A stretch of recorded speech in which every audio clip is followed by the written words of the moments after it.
I'm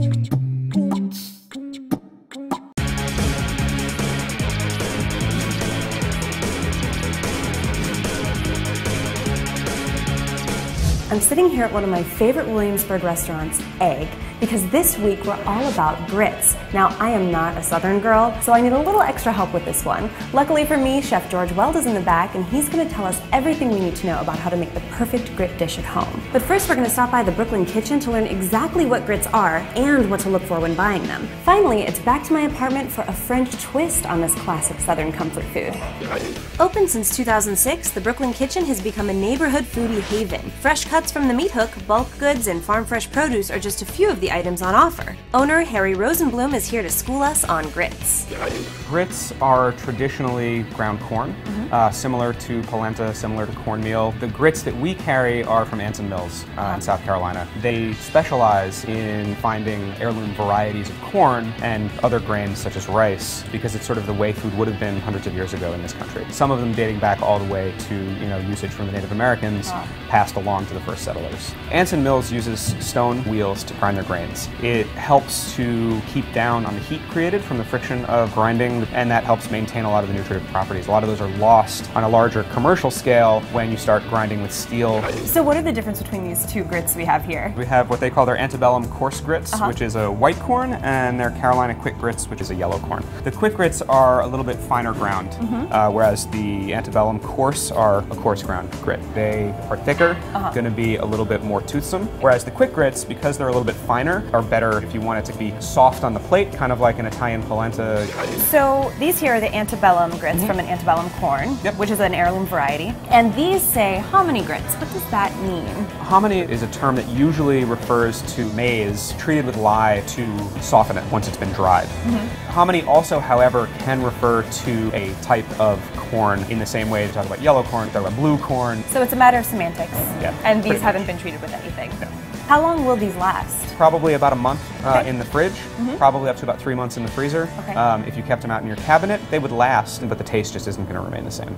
Egg has pioneered Williamsburg's local and organic breakfast scene since 2005, and now serves dinner with the same down-home flair. I dropped by the restaurant to visit chef and owner George Weld to talk food, philosophy, and grits. So George, tell us a little bit about Egg. Egg's been here for just about 6 years. The menu draws from my upbringing in the South. You have lines every single day out the door, and I really think it's because the food is delicious and really speaks for itself. That's kind of our idea, to let the food speak for itself, and the primary way we go about doing that is getting the best ingredients we can get and then kind of messing with them as little as possible. And we do that with our eggs, we do that with our vegetables, and we do it with the grits. We don't want to cover up the flavor that the grits have on their own. One of the things I say to the cooks when they start here is, when they're seasoning the grits, a lot of times they'll try them really quick and say like, oh, these need more salt, these need more seasoning. It's like, no, they're supposed to taste like corn. It takes a second for you to wake up to the fact like, oh, actually there's something great going on here without me messing with it. Today we're going to make a dish that incorporates roasted squash into the grits. It's really simple. It's a great dish to act as a base for a braised meat or a stew, but it's also great as a side.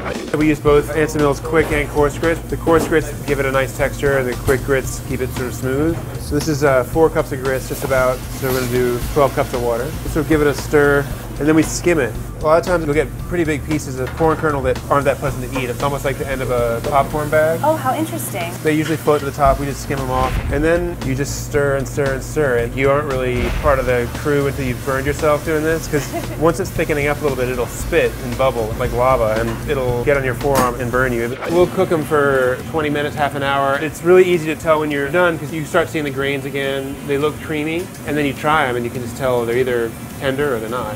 Just before we use them, we'll add just a tiny bit of cream, make them a little richer. And you can see pieces of corn. You see the flecks of the kernel itself, and you get so much texture in there. And we roasted some butternut squash we got at the market. We deglaze a pan with a little bit of orange juice after we roast it. Orange so it's got a little bit of tang to it. Oh, yeah. I like that. I'm just going to stir it in. Then I'm going to add some sage to it too. But it's really like, it's simple as that. That's amazing. The sage and the butternut squash, it's so good. And I think a lot of the times the things that grow well together often end up tasting good together. Like basil and tomatoes. Yeah, exactly. I like these. I really like these. So as you can see, grits aren't just for breakfast. They make an awesome savory side dish, and that's just what we're gonna do with my mushroom and Gruyere baked grits. So the first step is to get my vegetables going. I have 2 tablespoons of olive oil that I'm gonna heat in a pan here, and to that I'm gonna add a tablespoon of butter. And that's because we want the flavor of the butter, but the smoking point of the olive oil. So while that's heating up, I'm gonna chop some mushrooms. I have a bunch of creminis here, and I want about 2 cups once they've been chopped. The mushrooms will add such a nice earthy flavor to the cheesy grits, and you don't have to use creminis. You could use chanterelles, even shiitake mushrooms would really work, or do an entire medley. I'm gonna add these to my pan. I'm also gonna add 2 sliced shallots and 2 cloves of chopped garlic. Give that a stir, pinch of salt, crack of black pepper. And now to continue with my earthy French theme, time for thyme. We're gonna use about 4 sprigs, I would say. I'm just gonna give it a rough chop. So while my vegetables soften up, I'm gonna get started on the grits. I have 1 cup of Carolina quick grits here, and I'm gonna add these to my pot. And like George said, grits are a 1-to-3 ratio, so we're gonna add 3 cups of chicken stock. You can use vegetable stock if you wanna keep it vegetarian. All right, now I'm gonna give it a little stir, and then skim the top. Give it a generous pinch of salt. We're gonna bring these to a boil and stir them constantly for about 10 minutes. These will cook up really fast because they're the Carolina quick grits. Just know your grind. If you have a coarser grit, then it's gonna take about 20 to 30 minutes to cook. All right, now that my grits are done, it's time for the part that makes it très français. Cream. We're gonna add about 3 to 4 tablespoons. Now, if you're trying to be health conscious, you can certainly use milk, but I say add the cream and just eat a little less. We're also gonna add a little bit of Gruyere cheese. I have about 6 ounces here, but I'm gonna reserve a little bit of it to sprinkle over the top at the end. And last but not least, the vegetables. All right, now that my grits are all set, it's time to put them into a buttered cast iron skillet. This is 8 inches here. If you don't have one of these, just put them in an 8-inch by 8-inch casserole dish.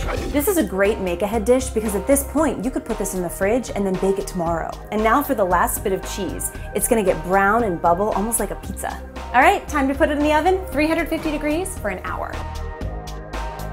So this just came out of the oven, and I've sprinkled it with a little bit of thyme. I'm just gonna allow it to rest for about 15 minutes so that it sets, and then I can slice it like quiche. Oh my gosh, it smells so good. I have to give it a try. Oh, it's creamy, it's delicious, and it's grits. Who knew? For this recipe and more, visit hungryyinbrooklyn.com, and make sure to check out Funny Side Up for an awesome Southwestern version of grits, only on Hungry Nation.